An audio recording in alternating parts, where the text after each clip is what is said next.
तो guys this is Rahul and welcome back to micro classes. Haryana की जो ये कुछ यूनिवर्सिटीज हैं इनके लिए हमारी बीएड की रेगुलर क्लासेज चल रही हैं।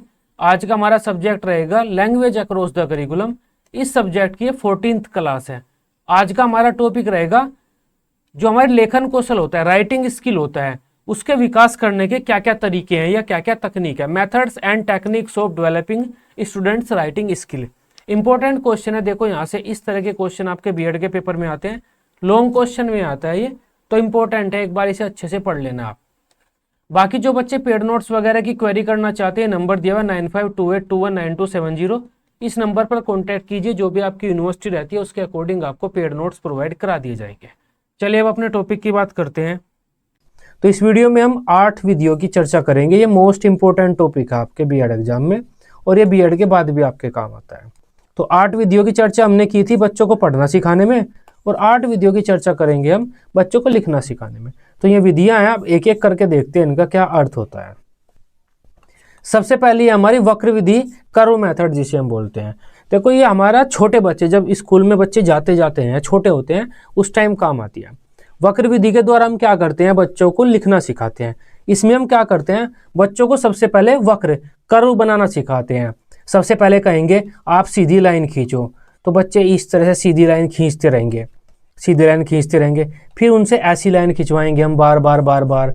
फिर ऐसे कर्व बनवाएंगे उनसे बच्चों से, फिर ऐसे कर्व बनवाएंगे, फिर ये वाले कर्व बनवाएंगे, ये वाले कर्व बनवाएंगे, हम इस तरह से बनवाएंगे। तो हम बच्चों से अलग अलग कर्व बनवाते हैं, ऐसे ही नॉर्मल। कभी कभी हम बच्चों को ऐसे भी छोड़ देते हैं कि आप अपनी मर्जी से कोई भी कुछ भी इस तरह वक्र कर्व कुछ भी बनाते रहिए, श्याम पट पर या अपनी पाठ्य पुस्तक में स्वतंत्र भी छोड़ देते हैं हम कभी कभी बच्चों को कि इस तरह से बनाइए आप। तब इससे क्या होता है, बच्चों का हाथ पर कंट्रोल आ जाता है। अपने बच्चे नॉर्मल कोई लेटर बनाना या शब्द बनाना तो बच्चे नहीं सीखते, लेकिन हाथ पर कंट्रोल करना सीख जाते हैं। वे कैसे लिखना है, तो हाथ पर कंट्रोल उनका बढ़ जाता है। जब हम उन्हें कहते हैं कि आपको अब क्या लिखना है, तो जैसे बच्चे क्या लिखेंगे, तो आप देख सकते हैं क्या लिखने में इस डंडे का प्रयोग हो रहा है, इस डंडे का भी प्रयोग हो रहा है, इस डंडे का, तो इस डंडे का प्रयोग हो रहा है जो उन्होंने इस तरह यहाँ पर बनाया था, और इसका भी प्रयोग हो रहा है जो वक्र उन्होंने नीचे बनाया था। तो इस तरह से ये चीज़ें बच्चे पहले ही प्रैक्टिस कर चुके होते हैं, तो उन्हें लेटर को लिखने में ज़्यादा समस्या नहीं होती। तो ये होती है वक्र विधि हमारी।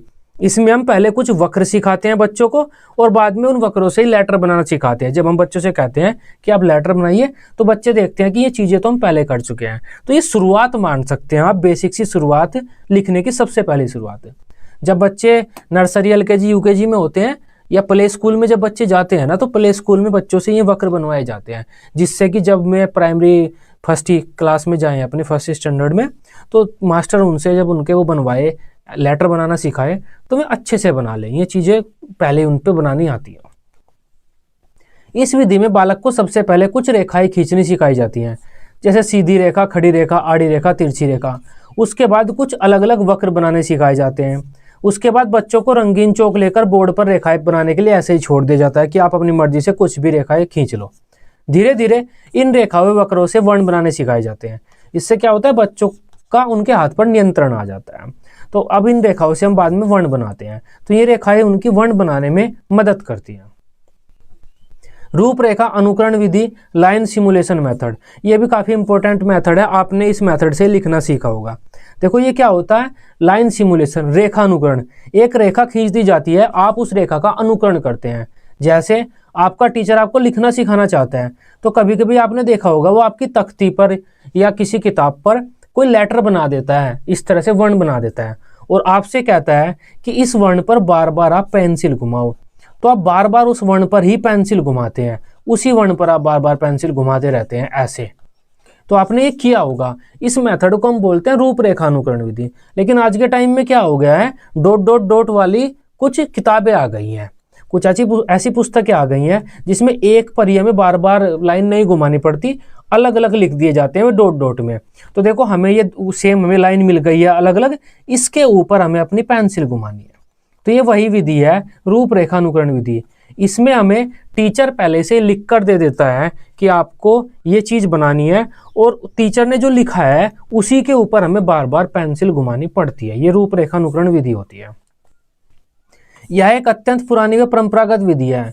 यह लेखन अभ्यास के लिए अत्यंत उपयोगी है। इस विधि में अध्यापक तख्ती पर पेंसिल से वर्ण लिखता है, बच्चे उस लिखे हुए वर्ण पर कलम चलाते हैं या फिर स्याही फेरते हैं। इससे वे उस वर्ण को उसी अनुपात में बनाना सीख जाते हैं जिस अनुपात में उसे बनाना चाहिए। वर्तमान समय में तख्तियों की जगह अभ्यास पुस्तिकाओं ने ले ली है। ऐसी अब अभ्यास पुस्तिकाएं आ गई हैं। छात्रों की अभ्यास पुस्तिकाओं में ऊपर वर्ण लिखा हुआ होता है, उन वर्णों के नीचे छोटी छोटी बिंदुओं के रूप में उसी वर्ण को बनाया हुआ होता है। बच्चे उन बिंदुओं पर पेंसिल फेरकर उस वर्ण को बनाना सीखते हैं। इस विधि में अध्यापक को पहले छात्रों का हाथ पकड़कर वर्ण की आकृति बनाने में उनकी सहायता करनी चाहिए, बाद में उन्हें स्वतंत्र छोड़ देना चाहिए। तो पहले हमें बच्चों का हाथ पकड़कर इस तरह से पेंसिल घुमानी सिखानी चाहिए। अगर हम ऐसा नहीं करेंगे तो बच्चे पहले इसे खींचेंगे, फिर इसे खींचेंगे, फिर ये बनाएंगे, फिर ये बनाएंगे, तो वर्ण को उल्टा बनाने लगेंगे। हमें पहले इस तरह से बताना पड़ेगा उन्हें कि इस वर्ण में कौन सी रेखा पहले खींचनी है और कौन सी रेखा सबसे बाद में खींचनी है। तो ये होता है हमारा रूपरेखा अनुकरण विधि। नेक्स्ट विधि है हमारी स्वतंत्र अनुकरण विधि, इंडिपेंडेंस सिमुलेशन मेथड। अब देखो ये क्या होता है, रूपरेखा अनुकरण विधि की तरह ही होता है। रूपरेखा अनुकरण विधि में तो हमारा जो टीचर होता है वो कोई शब्द या कोई लेटर लिख देता है, हमें उसी के ऊपर पेंसिल घुमानी पड़ती है। लेकिन इसमें क्या होता है, हमारा टीचर ऊपर एक लाइन लिख देता है, उसके नीचे हमें स्वतंत्र रूप से लिखना होता है।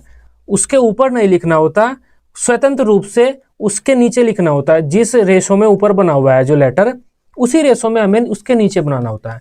इन दोनों विधियों में यही अंतर है कि जो हमारी रूपरेखा अनुकरण विधि है उसमें तो जो टीचर लिखता है हमें उसी के ऊपर पेंसिल घुमानी पड़ती है, उसी के ऊपर। लेकिन यहाँ पर उसके ऊपर नहीं बनानी पड़ती, उसके नीचे उसी तरह के शब्द लिखने होते हैं या वर्ण लिखना होता है स्वतंत्र रूप से। कोई बिंदु बिंदु करके हमें नहीं मिलता, नॉर्मली हमें लिखना होता है। ये डिफरेंस है इन दोनों में। यह विधि रूपरेखा अनुकरण विधि जैसी ही होती है, परंतु इसमें छात्रों को स्वतंत्र रूप से लिखना पड़ता है। इस विधि के अंतर्गत अध्यापक कॉपी या स्लेट पर सबसे ऊपर अक्षर को लिख देता है, उनके नीचे की पंक्तियां रिक्त रहती हैं।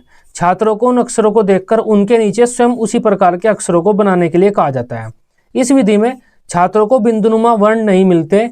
इस विधि में बच्चों को ऊपर लिखे वर्ण के अनुपात में उसी जैसा वर्ण बनाना पड़ता है।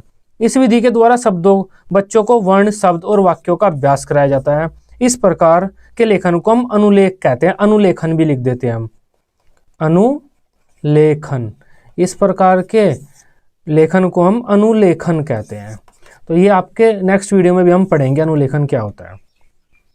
देखो चित्र विधि, पिक्चर मेथड, ये हमने लास्ट वीडियो में पढ़ा था जब हम पठन के विधियां पढ़ रहे थे। चित्र विधि में क्या होता है, एक टीचर एक चित्र टांग देता है बच्चों के सामने, जिस चित्र से बच्चे परिचित होते हैं। जब टीचर बच्चों से पूछता है इस चित्र में आप क्या देख रहे हैं, तो बच्चे बोलेंगे तोता, क्या तोता, क्या तोता। तो जब बच्चे बार बार बोलेंगे तो टीचर ऐसे लिखेगा, तोता, तोता, तोता, तोता। ये क्या है, ता। कैसे बनाते हैं ता को, ऐसे बनाते हैं, ऐसे ता को बनाते हैं। फिर वह इस तरह बच्चों से बनवाएगा ये लेटर। तो इस तरह से बच्चे लिखना सीख जाते हैं। यही होता है इस विधि में। इस विधि में सबसे पहले बच्चों को किसी चीज का चित्र दिखाया जाता है जिससे पहले ही बच्चे परिचित होते हैं। शिक्षक बच्चों से चित्र का नाम पूछते हैं, बच्चे उसका नाम बताते हैं। शिक्षक फिर जो नाम होता है उसे बोर्ड पर लिखता है तथा उसके वर्णों को बनाकर दिखाता है। बाद में बच्चे उन वर्णों का अभ्यास करते हैं। मोंटेसरी विधि, ये इंपॉर्टेंट मेथड है आपका, सीटेट में भी आपका पीछा नहीं छोड़ेगा। मोंटेसरी ने क्या कहा था, मारिया मोंटेसरी ने विधि दिया। मारिया मोंटेसरी ने क्या कहा था, हमें किसी लकड़ी के गुटके में या गत्ते में अपने वर्णों को पहले ही बना लेना चाहिए इस तरह से। अगर हमने ऐसा कर लिया है, अपने जो लेटर हैं हमारे उन्हें किसी लकड़ी के गुटके में या गत्ते में खोद दिया है, बना लिया है, तो सबसे पहले बच्चों से उन खानों में, वर्णों के खाने में उंगली घुमानी चाहिए। बच्चे इस तरह से अपनी उंगली घुमाएंगे उन खानों में। जब बच्चे उंगली घुमाने में एक्सपर्ट हो जाएं तो बच्चों से कोई पेन या पेंसिल घुमवानी चाहिए इनमें। जब बच्चे इस तरह से पेन या पेंसिल घुमाने में एक्सपर्ट हो जाएं, बाद में उन्हें किसी कॉपी पर स्वतंत्र रूप से लिखने के लिए छोड़ देना चाहिए। तो ये मारिया मोंटेसरी ने कहा था कि हमारे पास पहले से ही कुछ ऐसी तख्तियाँ होनी चाहिए, गत्तों की या चाहे आप लकड़ी की हो सकती है, जिसमें हमारे लेटर पहले से खुदे हुए हों, गड्ढों के रूप में खुदे हुए हों, जिनमें बच्चे उंगली घुमा सके। इस विधि का श्रेय मारिया मोंटेसरी को दिया जाता है। इन्होंने कहा कि हमें पहले से ही लकड़ी में या गत्ते में खानों को अपने खानों के रूप में अपने वर्णों को बना लेना चाहिए। फिर उन खानों में बच्चों की उंगली घुमाने के लिए कहना चाहिए, बाद में पेंसिल घुमानी चाहिए। जब खानों में बच्चों की उंगलियां सध जाएं तब उन्हें स्वतंत्र रूप से लिखने के लिए छोड़ देना चाहिए। इस प्रकार बच्चे आसानी से लिखना सीख जाएंगे। यह मोंटेसरी विधि है, इंपॉर्टेंट है। अब पेस्टोलॉजी विधि की बात कर लेते हैं। पेस्टोलॉजी ने क्या कहा है, एक लेटर को हमें अलग अलग खानों में तोड़ देना चाहिए। एक लेटर को छोटे छोटे लकड़ी के गुटके होते हैं, उस पर लिखा होता है टुकड़ों में। तो अब हम बच्चों से कहते हैं कि ए बनाओ ए। तो अगर बच्चों से ए बनाने के लिए कहा जाता है तो बच्चा इस ब्लॉक को लेगा, इस टुकड़े को लेगा और इसे लेगा और इन्हें पास में ऐसे रख देगा, तो ये ए बन जाएगा। अगर हम बच्चों से कहते हैं कि वे बनाओ वे, तो बच्चा इस ब्लॉक को लेगा और इस ब्लॉक को लेगा, इसे नीचे रखेगा, इसे ऊपर रख देगा। तो ये जो वह वाला ब्लॉक है ये तो बच्चा यहाँ रखेगा और ये वाला ब्लॉक यहाँ पर ऐसे रख देगा, तो इससे ये वे बन जाएगा। तो इस हम क्या करते हैं, तोड़ देते हैं लेटर को अलग अलग हिस्सों में और उन हिस्सों को अलग अलग गुटकों पर लिख देते हैं। फिर बच्चों से कहते हैं आप ये बनाओ, ये शब्द बनाओ। तो इस तरह से ही बच्चे आपस में जोड़ जोड़ कर शब्द बनाएंगे, गुटकों को आपस में जोड़ जोड़ कर। तो इस तरह से बच्चे लिखना सीख जाते हैं, कोई शब्द बनाना सीख जाते हैं। इस विधि में लकड़ी या फिर प्लास्टिक आदि के वर्ग होते हैं, कुछ टुकड़े होते हैं जिनको संकलित किया जाता है। इन टुकड़ों पर रेखा, वृत्त, अर्धवृत्त आदि चित्र चीजें बनी होती है। कुछ कुछ ये इस तरह से चीजें बनी होती हैं। इस तरह से छात्र किसी वर्ण को देखकर उसके टुकड़ों को ढूंढकर उन्हें आपस में जोड़कर उसके जैसा ही वर्ण बनाने का प्रयास करते हैं। इसमें विभिन्न टुकड़ों को मिलाकर धीरे धीरे सभी वर्गों को बनाना सिखाया जाता है। पहले सरल वर्ण और बाद में कठिन वर्ण बनाए जाते हैं। तो ये भी आप यहाँ पर वर्ण ही लिख लेना, सभी वर्णों को बनाना सिखाया जाता है। तो इस तरह से वर्णों को टुकड़ों में तोड़कर हम ब्लॉक पर लिख देते हैं, छोटे छोटे ब्लॉक्स होते हैं उन पर लिख देते हैं और उन टुकड़ों को आपस में जोड़कर बच्चे वर्ण बनाते हैं और फिर शब्द बनाते हैं। जैक्टार्ट विधि मोस्ट इंपॉर्टेंट है, ये भी आपका साथ कभी नहीं छोड़ेगी। जैक्टार्ट विधि जैक्टार्ट ने दी थी। अब इन्होंने क्या कहा था कि टीचर को सबसे पहले एक वाक्य बोर्ड पर लिख देना चाहिए। जब टीचर वाक्य बोर्ड पर लिख देगा तो उसे बच्चों से कहना चाहिए कि ये जो वाक्य मैंने बोर्ड पर लिखा है इसे देख देख कर अपनी पाठ्य पुस्तक में लिखो।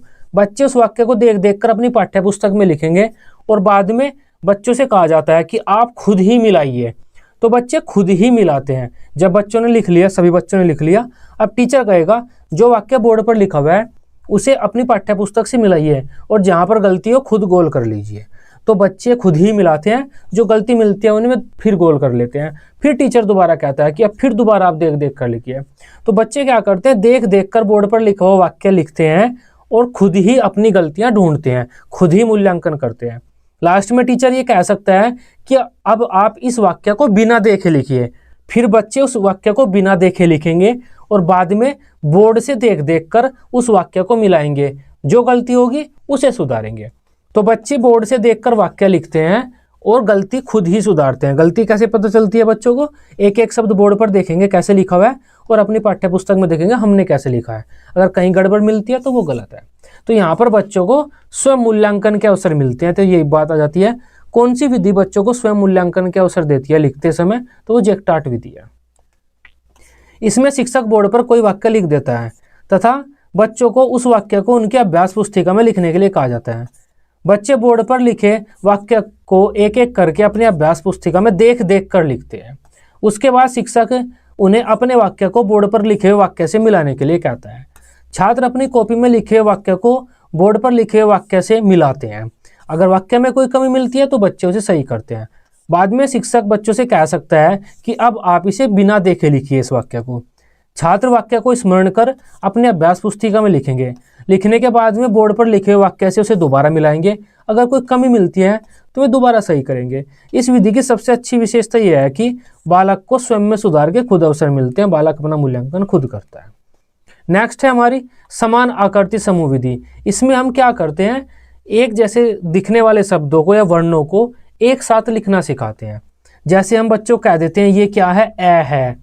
अब ये क्या बन गया, देखो एक डंडा खींचा हमने, आ बन गया, ये आ बन गया, ये ओ बन गया, ये औ बन गया। इस तरह से ये क्या है, वह है, ये क्या हो गया, बै हो गया, ये क्या हो गया, इस तरह से कै हो गया।